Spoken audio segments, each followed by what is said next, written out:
So in a way, you could blame the war on the failure of sanctions. Failure in the sense of getting Iran's economy into such a bad situation, Iran would be fully contained. I've heard Israeli leaders talk about Israel as a coffee shop in the middle of a rubble, and maybe that's good for them, but it's certainly not good for the region as a whole to have a lot of rubble. But the world doesn't function that way. The world needs to have a Middle East that looks more like East Asia, where people invest in their future and get along with the rest of the world. Does Iran have any economic leverage in its conflict with Israel? To discuss this, I'm joined by Javad Salehi-Isfahani, Professor of Economics at Virginia Tech, and the author of a book titled How Sanctions Work, Iran and the Impact of Economic Warfare. Javad, thank you so much for joining us today. It wasn't long ago that a nuclear deal with the United States and the lifting of international sanctions seemed within reach. How does this sudden escalation with Israel reshape Iran's economic prospects? Well, first, thank you for having me. These negotiations have been on a roller coaster from the time they started, because we heard from President Trump's representative, Steve Witkoff, that 3% would be acceptable, 3.67% enrichment within Iran would be acceptable, as long as there was very good safeguards that enrichment was not going to be used for developing a weapon. And then some other people from the White House would say, no, that's not at all acceptable. President Trump himself changed his mind several times.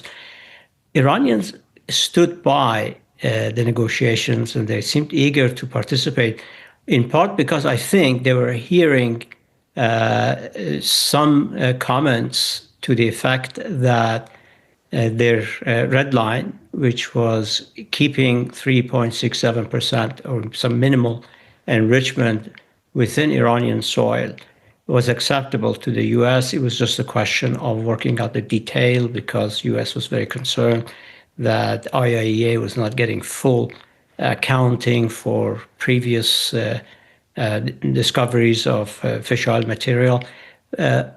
Then suddenly this war starts, and especially because there was another round already scheduled, fifth or sixth round for Sunday, and then Thursday night the attacks begin. There's a very strong feeling in Iran that those negotiations were precisely intended to get Iran to lower its guards so that it could take a big hit at the beginning, a shock and awe, so to speak, and then that will bring people to the streets and there'll be a regime change. So they may have had some scenario in mind for which having Iran think and focus on negotiations would be optimal for an attack. So obviously we don't know those things, but it seemed like a very sudden shift from negotiations to total attack, and then President Trump asking for unconditional surrender. Just seems very bizarre. It certainly was very sudden. I wonder if you could explain to us what it would have meant if a deal had been made. Was there an expectation that international sanctions would be eased, lifted? What would it have meant in practice? Well, if a deal had been reached in which Iran's minimal condition, which was that enrichment on its soil, was accepted, I think things would have been very different. For one reason alone, that Iran seemed for a while set to pay more attention to its economy, to its youth. And you recall the uprisings of 2 years ago, maybe 3 years ago now, 2022, September, called Mahsa Amini uprisings, in which women were protesting against forced hijab. I think after that, the government was rethinking a lot of these social restrictions and was perhaps willing to even pull back a little bit from economic interference. So I was personally thinking, and I wrote right after the October 7 attacks on Project Syndicate, predicting that Iran was not going to get involved, even though its so-called proxies, its allies, were under fire, because he was so focused on his domestic issues. And I think it's still true, by the way. If you look at Iran's economy, it was doing okay under maximum pressure of President Trump. So Iranians felt confident that they had found a way for the economy to grow, albeit at 2 to 3%. That's what IMF and the World Bank have reported. It was average growth rate in the Middle East. They seemed content with that. And then they thought that if they have a deal, that could become 5%, 6%, maybe even 8%. So I think they were very eager for a deal that would ease sanctions, or maybe even better, remove sanctions, in exchange for Iran giving up its 60% enrichment and giving up the stock of its enriched material. But that didn't happen. To what do you attribute that growing economic stability over the past 2 years? Were there any meaningful reforms introduced?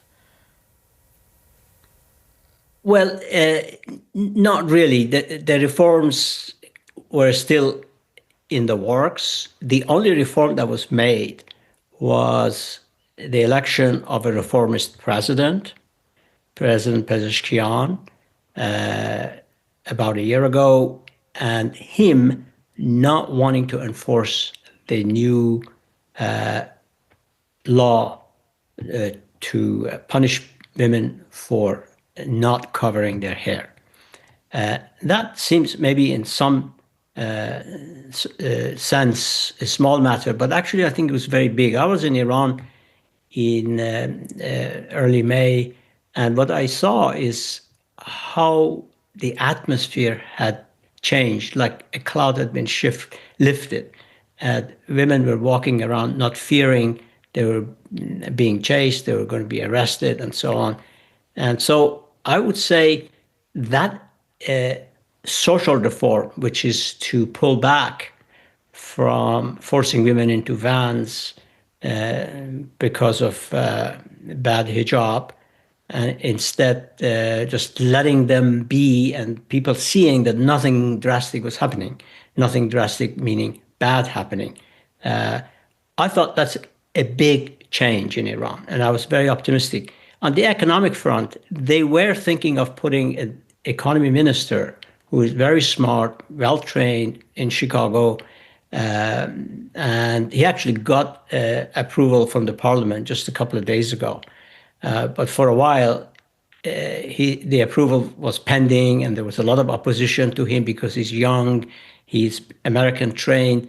And I saw that also as a kind of a compromise with the middle class to try to get this very smart person who, by the way, had very interesting ideas about how you might deal with currency depreciation and inflation and so on. Iran is in desperate need of that kind of expertise that has been lacking in Iran. You know, if you look at the previous ministers of economy, central bank governors, none of them had this level of expertise knowing what else is going on around the world. So on the economic front, I thought that was also a kind of a reform. But the actual reform, which is what do you do with the exchange rate, with multiple exchange rate, what do you do with inflation, that hadn't come yet. But the fact that an incoming economy minister was promising reform was good enough for me. So I was very optimistic on both social and economic fronts. And if you look at the data, which I do all the time, Iran's economy was growing slowly after the departure of US under President Trump from the nuclear deal, the JCPOA. And that was kind of a positive thing, but it was slow growth, and it would have taken 2 generations to really get serious improvement. But with 5-6%, you could do a lot more. Of course, Iranians were hoping, government was hoping 8%. That's what they were budget. It seemed really too optimistic.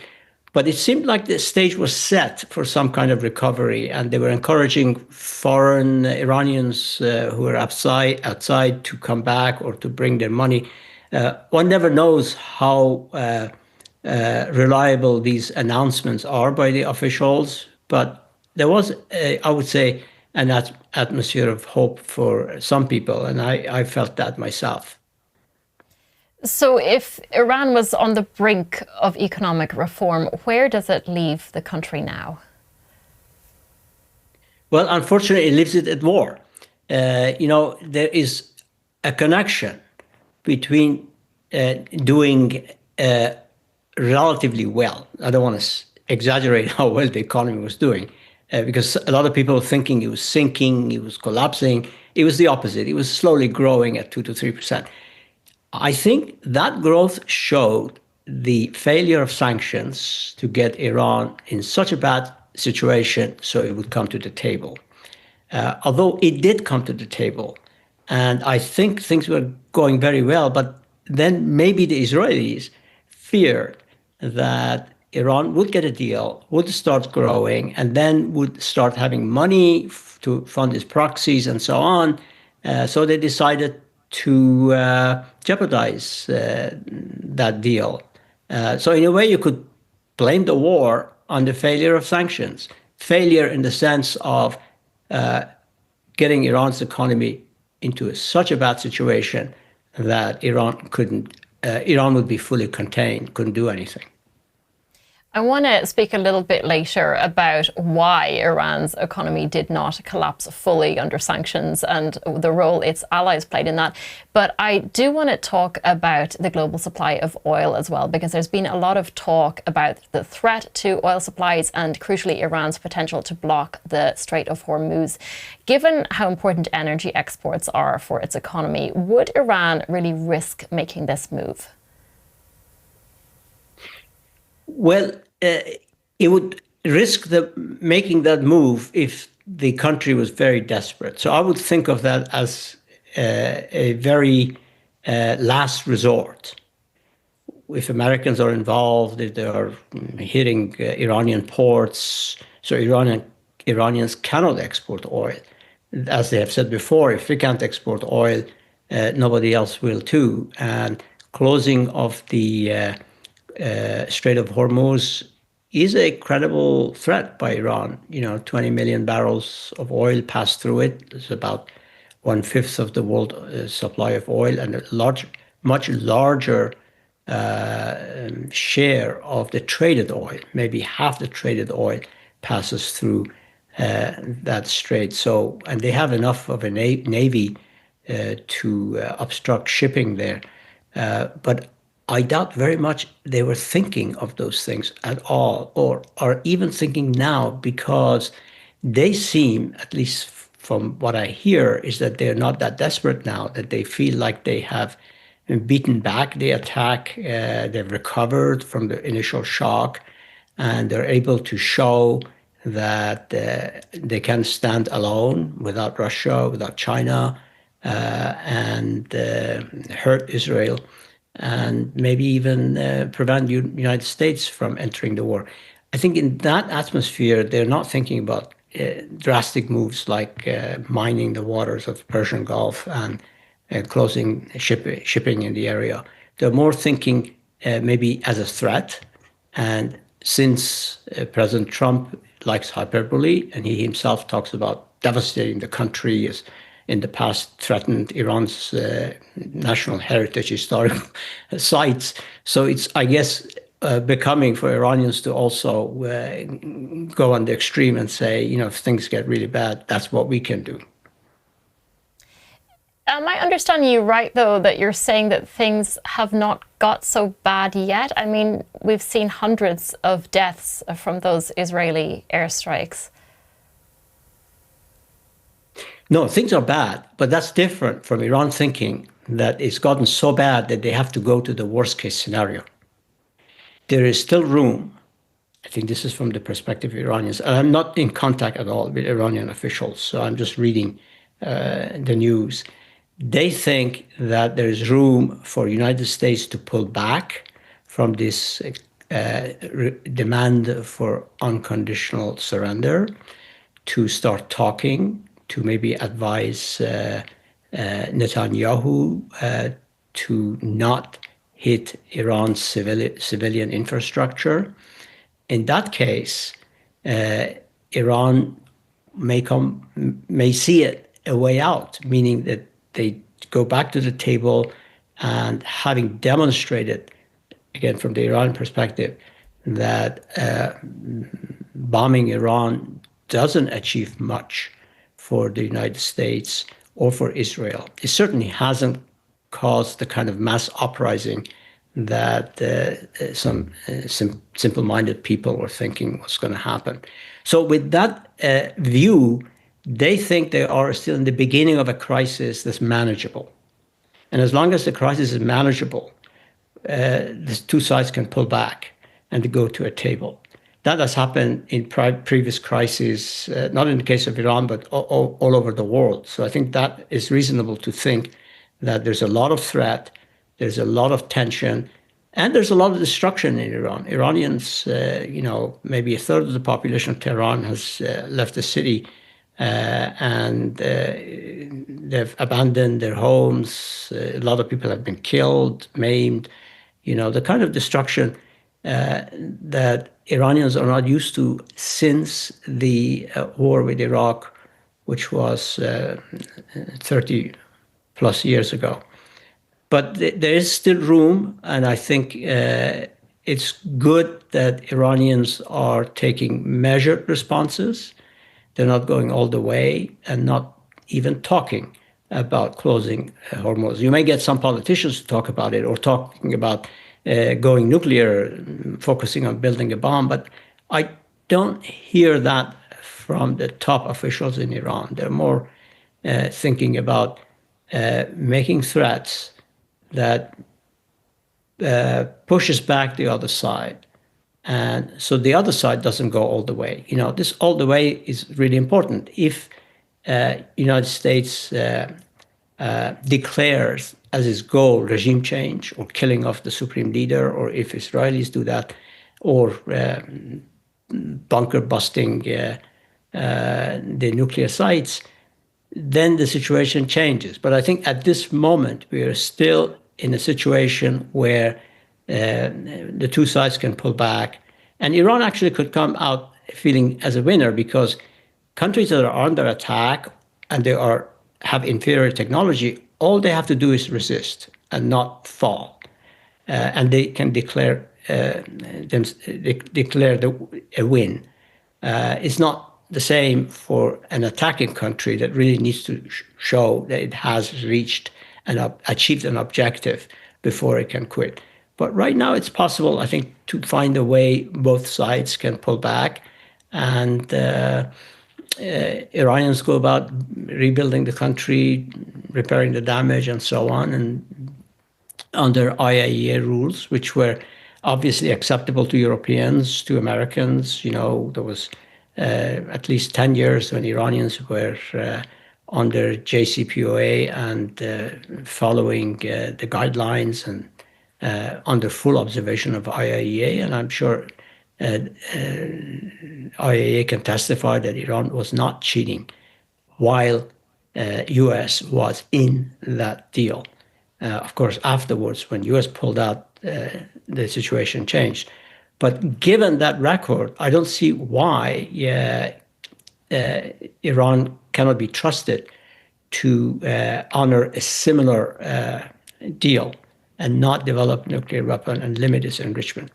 And I should add that especially, and this is perhaps something you may want to talk about in a moment, the fact that Iran does not have the same allies it had a year ago, the Hamas, or more importantly, the Hezbollah of Lebanon or Assad regime, that has, I think, focused Iran's mind more on its own interests and its own internal domestic development. You mentioned the goal at the moment is simply resistance, but Iran does have some economic leverage, and there are credible fears in the United States of cyber warfare, for example. How much is this factoring in to Iran's planned response? I have no idea really of the capabilities. I think Iranians are also vulnerable to the same. So I'm not sure if it's a wise thing for Iran to go there at this time. I know that they have good hackers and they've done things in the past, but I just don't know enough to comment as to whether Iran, on balance, is going to gain by going in that direction or lose. You mentioned earlier that the attack from Israel came very suddenly and that there was perhaps some expectation that it would lead to a popular uprising against the regime, which you say hasn't happened. Do you envision it not happening at all, or do you think it's something that we could still see building over the coming days and weeks and months? Well, people will think of regime change. I think they anticipate people coming and saying to the current regime, you go, and someone else who's there and who they respect would take their place. This is what happened in 1979.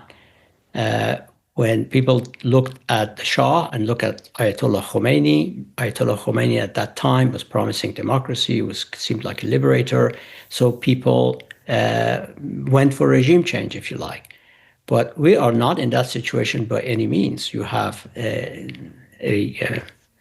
Israeli prime minister who has been accused of war crimes, as attacking Iran in a very unfair way by first inviting Iran to negotiations, and in the middle of negotiations launch war. I doubt very much many Iranians would say, yeah, this regime should go and we should have someone sympathetic to Trump, Netanyahu team to come and run Iran. I think that is trouble for Iran and maybe for the region for a long time. There is no opposition right now that Iranians can say that's a better government. The opposition we have has been, if you like, spoiled by Israel. Israel, after Gaza, is not at all respected in the region.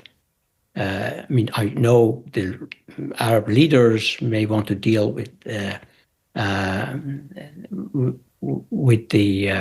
Israelis, but realistically, the Arab population who sympathize with Gazans and see them starving and so on, there's no way that they look at the Netanyahu regime as a friend of Arabs, and Iranians are in that same category. So I suspect that what U.S. and Israel are looking at is, at worst case for Iran, at best case for them, is so much destruction that the state basically disappears. It's so weak that it can't deliver water, it can't collect taxes, and so on.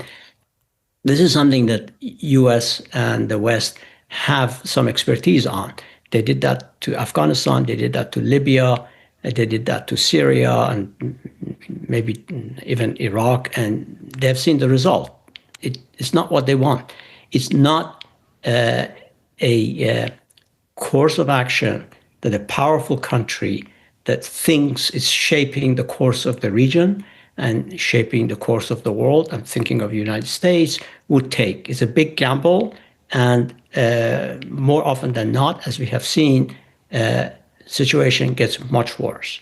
And it's going to get much worse for Europeans if 88 million Iranians start thinking about leaving the country and going into Turkey and going to Europe. It just does not make any sense to me to destabilize a country that under severe pressure has done relatively well. I think there are two ways of looking at what happened after October 7. One is that Iran took the hits and said, okay, maybe we made a mistake, let's change course, let's not go all the way to big war. And that is a kind of a responsible attitude that should be rewarded, rather than saying, oh, well, you are weak and you didn't do anything about it, so we're going to attack you and take over. Because taking over an ancient country like Iran is not that easy. everybody knows US, Israel, these are new countries. They don't have that kind of an anchor in an old culture and history. Iranians can't leave the country like Syrians did, but they will resist, and it's going to be very hard for the region. I'm thinking of the southern Persian Gulf countries to carry on with all their ambitious plans of economic development if 88 million people to the north of them are losing basic services and life is becoming intolerable. I just hope that people look at this more like social change and a deeper look rather than kind of a chessboard where I hit you here, this one goes, that one goes, this one, I've heard Israeli leaders talk about Israel as a coffee shop in the middle of a rubble, and maybe that's good for them, but it's certainly not good for the region as a whole to have a lot of rubble. Yes, Israel benefits if Libya is a rubble, Syria is a rubble, Iraq is kind of a defeated country, and maybe for them, Iran, that is a failed state, looks good because it eliminates an enemy. But the world doesn't function that way. The world needs to have a Middle East that looks more like East Asia, where people invest in their future and get along with the rest of the world. I think that's really what should be the goal. And I think the United States is shirking its role as a world leader if it starts talking about we will devastate, we will flatten the country, and the kind of language is really unbecoming. In that context, Javad, I have to ask you about China, because it is Iran's most powerful partner. It buys the vast majority of its oil exports. What role do you envision Beijing playing in this conflict? Well, I think as the largest trading partner of Iran, a country that has bought oil when other smaller countries couldn't afford to buy oil, not afford meaning in the sense that they would run up against US sanctions. I think China is probably even more important than Russia as a supporter. They can deliver food, they can deliver commodities to Iran as long as the airports function, as long as the ports function, and they may be willing to lend Iran because Iran must have very good credit. In the end, the third largest holder of oil reserves, second largest holder of natural gas reserves, should have some credibility in being able to pay back its debts. So I can imagine China being very important on the horizon in terms of not just in the diplomatic circles to help Iran, but with delivery of basic supplies. You know, if you want to repair stuff in Iran, you need Chinese capital, Chinese goods. Russia can give Iran food. I think that's another thing. But so Iran, its bet on Russia and China and the BRICS may actually pay off. It's not an international pariah that people think it is. You know, they talk about isolated, and so no. Iranians are welcome around the world. Maybe the governments of these countries don't like them, but the people around the world think of Iran as a decent country, even though they've made mistakes in the past, and I think they've not been able to generate a good reputation for themselves. But they can count on support of large countries like India, maybe Brazil, to stay afloat. That's a far cry from what Iranians want, which is economic growth. They have lost a decade of growth to sanctions since 2011, and I think they're eager to revive their economy. But I think that with the help of Russia and China, a minimum, which is a stay there, maybe 1-2% growth, that is possible. Given Donald Trump's ability to play countries against each other, do you personally trust that Russia and China are going to support Iran economically? I think so. I mean, Russia maybe is more. There are more pieces moving for Russia because of Ukraine. So they may, this is something Iranians fear, trade Iran's interest to gain some more territory in Ukraine. That is possible. But in the end, Russia is a kind of a neighbor with long history of interactions with Iran. I think they, in the long term, they can't afford to alienate Iran. Iran is their path to the Indian Ocean, to Sea of Oman and Persian Gulf, especially now that they've lost their connections in Syria. So I don't think Russians would sell Iran cheap. And China, yes, I think China considers a lot of countries, including Iran, as potential allies. And its whole behavior is not to create enemies everywhere, the way the United States keeps doing. So I think Iran can rely on these two countries if it stays intact, and if it stays outside the real danger zone, which is all-out war. Yeah, I think these alliances are going to pay off. So perhaps more will happen behind closed doors than the public statements from China and Russia suggest at the moment. Javad Salehi-Isfahani, it's been a pleasure to speak to you. Thank you so much. Thank you for having me.